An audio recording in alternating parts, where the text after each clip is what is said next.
ओम नमो भगवते रुद्राय। नमस्कार दोस्तों, आज के इस वीडियो में हम जानेंगे प्रतिदिन की जो हम पूजा पाठ करते हैं उस दौरान हमें कौन कौन सी बातों का ध्यान रखना चाहिए। मैं आज के इस वीडियो में 21 ऐसी बातों का जिक्र करने वाली हूँ जो प्रतिदिन की पूजा में आपको ध्यान रखने की ज़रूरत है।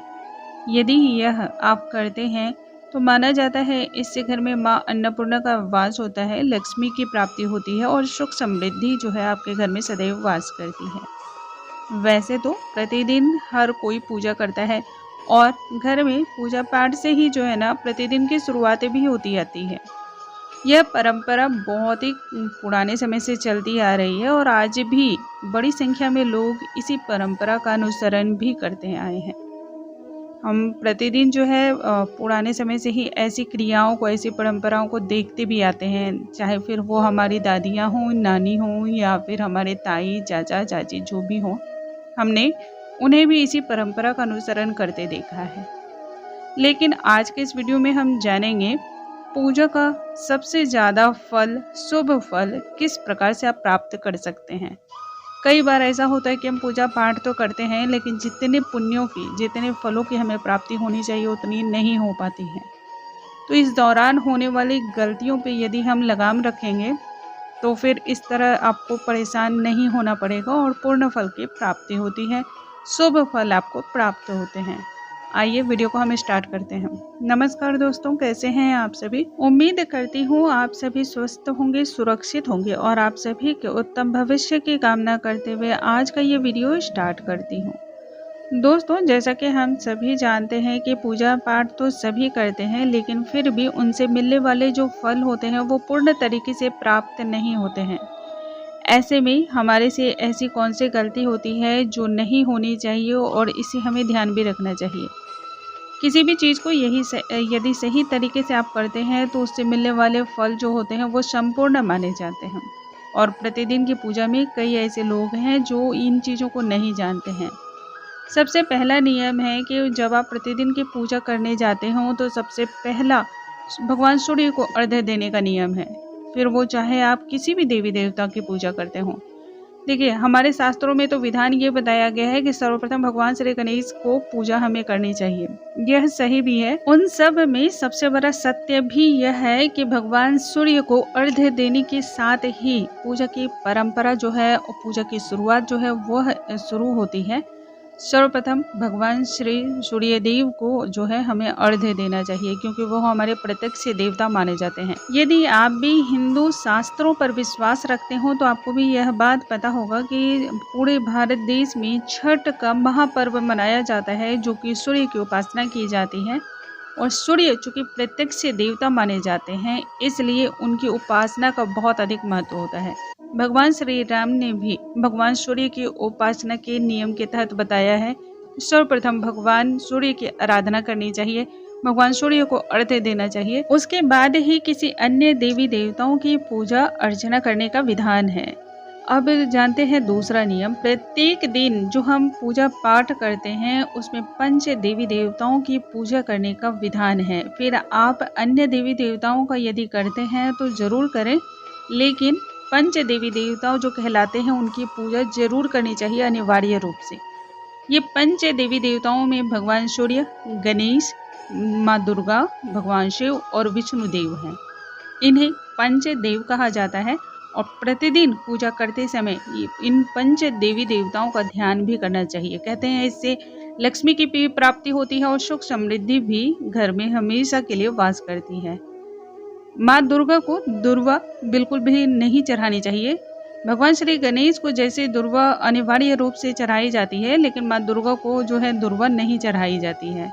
स्त्रियों को हमारे शास्त्रों में शंख को वादन करना, शंख बजाना वैसे वर्जित माना जाता है, लेकिन आप देखते होंगे बंगाल की जितनी भी स्त्रियां होती हैं वह सभी शंख का वादन करती है। और खासकर माना जाता है कि स्त्रियों को शंख जो है ना संध्या के बाद नहीं वादन करना चाहिए, नहीं बजाना चाहिए। यदि आप किसी विशेष मनोकामना की पूर्ति हेतु कोई पूजा पाठ कर रहे हो या फिर किसी देवी देवता की आराधना कर रहे हो तो अब ऐसे में आपको दक्षिणा अवश्य अर्पण करनी चाहिए। दक्षिणा अर्पण करते समय अपने किसी न किसी दोष को छोड़ने का संकल्प लेना चाहिए और आपको मनोकामना पूर्ण होने के लिए भगवान से प्रार्थना करनी चाहिए। उसके बाद आपको दक्षिणा अर्पण करनी चाहिए। कहते हैं यदि आप ऐसा करते हैं तो इससे मनोकामना पूर्ति जल्द होती है। जिस प्रकार से रविवार के दिन मैया तुलसी में जलार्पण नहीं किया जाता है, माँ तुलसी को स्पर्श नहीं किया जाता है, तुलसी के पत्र को तोड़ना निषिद्ध बताया गया है, उसी प्रकार से शमी की भी पूजा रविवार के दिन नहीं की जाती है। शमी के पत्र को भी नहीं तोड़ना चाहिए और दुर्वा में भी यही नियम है। दुर्वा को भी रविवार के दिन तोड़ना निषेध बताया गया है। शास्त्रों में बताया गया है यदि कोई रविवार के दिन इन तीनों ही पत्तियों को तोड़ता है तो वह पाप का भागीदार बनता है। यदि आप माँ लक्ष्मी को प्रसन्न करना चाहते हो तो माँ लक्ष्मी को कमल के पुष्प अवश्य अर्पण करने चाहिए। माँ लक्ष्मी को कमल का पुष्प अत्यधिक प्रिय माना जाता है। अब है कि प्रतिदिन कमल के पुष्प आप कहाँ से लाएं। तो दोस्तों आपको यह बात पता होनी चाहिए कि कमल का पुष्प जो है वह बासी नहीं माना जाता है। यदि आपने कमल के पुष्प को अपने घर में रखा है तो 5 दिनों तक जल को छिड़क कर आप पुनः इसका इस्तेमाल कर सकते हैं। इसके साथ ही यदि आप भगवान भोलेनाथ के ऊपर बेलपत्र अर्पण करते हैं और प्रतिदिन आप बेलपत्र को नहीं तोड़ सकते हैं तो आप इकट्ठे बेलपत्र को तोड़ करके रख दे सकते हैं।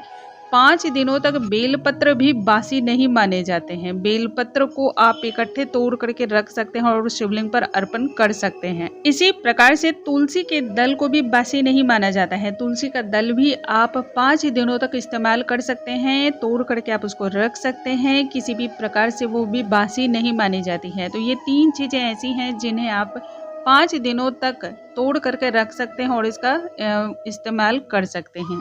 कई बार आप देखते होंगे कि तुलसी की जो पौधे होते हैं उनकी पत्तियों में जो है उनके पौधे में मंजरियां आ जाती हैं। कहा जाता है ये मंजरियां तुलसी के पौधे को, तुलसी मैया को अत्यधिक कष्ट पहुंचाती हैं।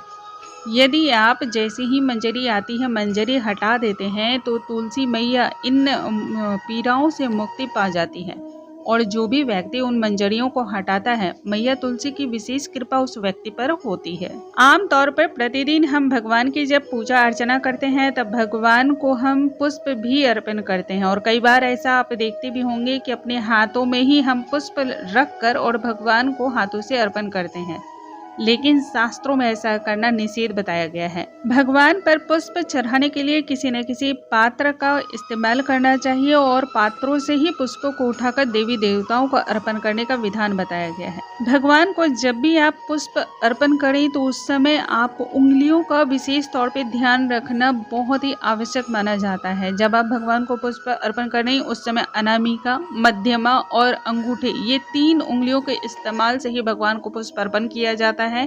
और जब बासी फूलों को आप भगवान से उतार रहे हो तब उस समय अपने अंगूठे और तर्जनी उंगली के इस्तेमाल से ही फूलों को उठाना चाहिए। यह फूल को उठाने और चढ़ाने का नियम है।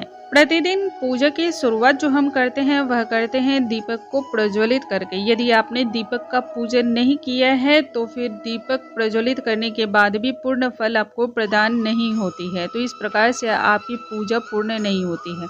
जब भी पूजा करने बैठे तो दीपक का पूजन सर्वप्रथम करना आवश्यक हो जाता है। दूसरा आपको ध्यान यह भी रखना है कि दीपक से दीपक को कभी भी नहीं जलाना चाहिए।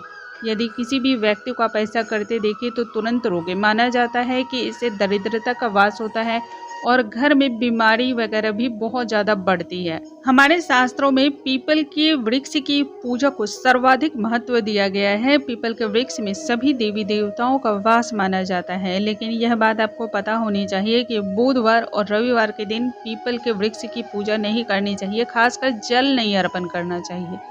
आप दीप का दान कर सकते हैं, दीपक प्रज्वलित कर सकते हैं, लेकिन जलार्पण नहीं किया जाता है। यदि आप किसी विशेष मनोकामना के लिए कोई पूजा को कर रहे हैं या फिर किसी पूजन को संपन्न करने की सोच रहे हों तो याद रखिए सबसे पहले संकल्प लेना आपको जरूरी है। यदि आपने संकल्प लिए बगैर किसी भी पूजा को किया है, चाहे फिर आपने जो भी विशेष कामना रखी हो, लेकिन वह कामना पूर्ण नहीं होती है, वह पूजा भी व्यर्थ हो जाती है। हमारे शास्त्रों में बताया गया है संकल्प लिए बगैर की गई पूजा जो है निषेध होती है। रविवार, एकादशी, द्वादशी, संक्रांति तथा संध्या काल और इसके साथ ही कभी भी ग्रहण काल में भी आपको यह ध्यान रखना चाहिए कि तुलसी के पत्र को नहीं तोड़ना चाहिए, अन्यथा अनेक प्रकार की परेशानियों का सामना करना पड़ता है। हम सभी के पूजा घर में अनेक प्रकार की प्रतिमाएं होती हैं भगवान की, और इनकी हम पूजा अर्चना करते हैं, लेकिन प्रतिमाएं कितनी बड़ी होनी चाहिए यह आम तौर पे लोगों को नहीं पता है। दोस्तों, इसके बारे में पता होना चाहिए। शास्त्रों में बताया गया है जो घर में प्रतिमाएं होती हैं वह 3, 5, 7 और 9 इंच से ज़्यादा बड़ी नहीं होनी चाहिए। इसके अलावा घर में कभी भी खड़े गणेश, माँ सरस्वती और लक्ष्मी जी की मूर्ति भी नहीं होनी चाहिए। वैसे तो हम सभी जानते हैं कि खंडित मूर्तियों की पूजा शास्त्रों में वर्जित बताई गई है। जो भी मूर्तियां खंडित हो जाती है उसे तुरंत हटा देना चाहिए और पवित्र नदियों में इसे प्रवाहित कर देना चाहिए।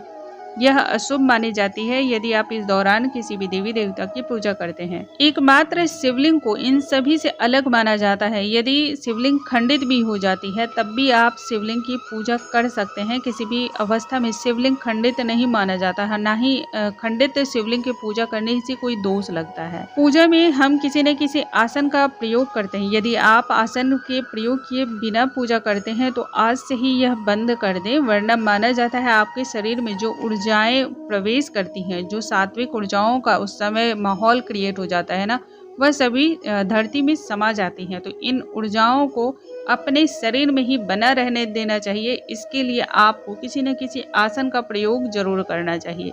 जब हम पूजन पाठ को संपन्न कर लेते हैं, पूर्ण प्रक्रिया हमारी हो जाती है, कंप्लीट हो जाती है पूजा, तब जहाँ पर भी बैठकर हम पूजा कर रहे होते हैं ठीक उसके स्थान पर ही आसन के नीचे आपको थोड़े से जल छोड़ने होते हैं और उस जल को अपने माथे से आपको लगाना होता है। अनामिका उंगली का उपयोग कर सकते हैं या फिर अनामिका और मध्यमा उंगली का इस्तेमाल से उस जल को स्पर्श करें जो अपने आसन के नीचे छोड़ा है और उसके बाद मस्तक पर लगाएं।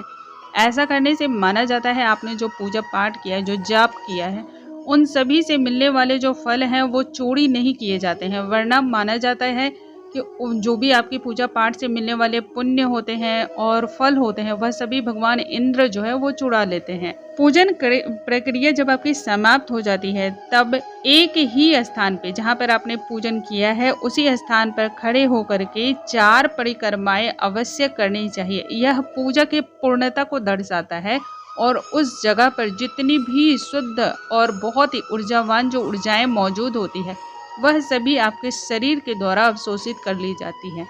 इसलिए जब भी पूजन समाप्त हो जाए तो उसी स्थान पर खड़े होकर के 4 बार परिक्रमाएं जरूर कर लें। दोस्तों, मुझे उम्मीद है आज की ये जानकारी आप सभी को बहुत अधिक पसंद आई होंगी। ऐसी और भी जानकारियों के लिए हमारे चैनल पे बने रहें। अगले वीडियो में हम एक नई जानकारी के साथ फिर से मिलेंगे। तब तक के लिए नमस्कार दोस्तों।